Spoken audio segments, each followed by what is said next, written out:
Hello again. Now the main stories in London.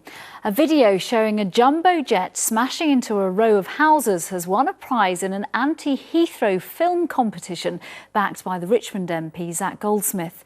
The film came second in the contest, which was judged by a panel including Hugh Grant and Boris Johnson's sister, the journalist Rachel Johnson. Campaigners have described the film as in appalling taste, but Boris Johnson defended it, saying a crash in a populated area was a risk. We've never in our arguments wanted to overstate the risk, the health and safety risk about planes crashing into the populated areas, but clearly that must be a factor when you consider that the proposals for Heathrow would involve massive increases in the volume of flights.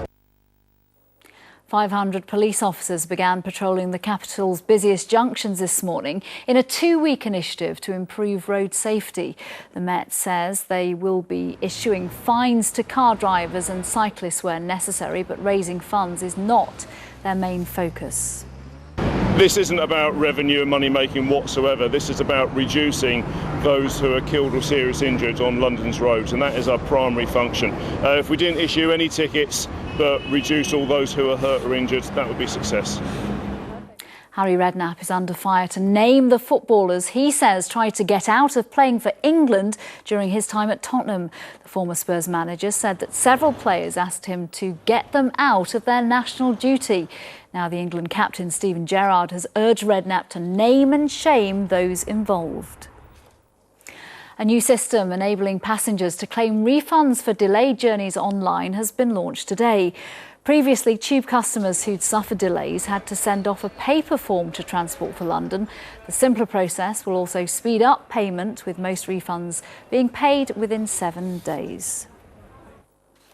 It's the British Army's oldest regiment, with actors, artists and even Olympians as members during the First World War.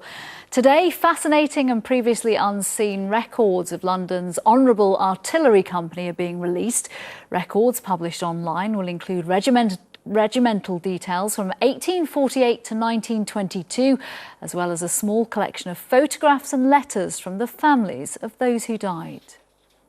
It's interesting to see what your ancestors did, and particularly at this time where we're 100 years now since the outbreak of the First World War, to see the roles those ordinary men played, because these were volunteers for the Honourable Artillery Company. They were all men like you and I, who just decided to go and do what their king and country asked them to do.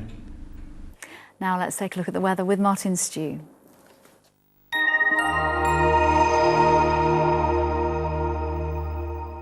We love to get away, whatever the weather. My FerryLink Dover to Calais ferries sponsor ITV London weekday weather. Hello again, very warm for the start of the Wimbledon fortnight, and then tomorrow plenty of hazy sunshine around as well. We're looking at temperatures of 79 in Fahrenheit, that's 26 degrees in Celsius, and plenty of hazy sunshine. A few showers this evening, and then overnight it is clear and dry before tomorrow morning a nice bright start. And into the afternoon, more hazy sunshine around, just the outside chance of 1 or 2 showers scattered around, and temperatures up at 24 degrees. Not quite as warm as today, but still very pleasant. My FerryLink Dover to Calais ferries sponsor ITV London weekday weather.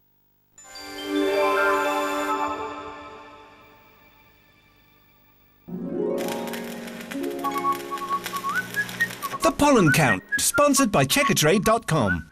Checkatrade.com.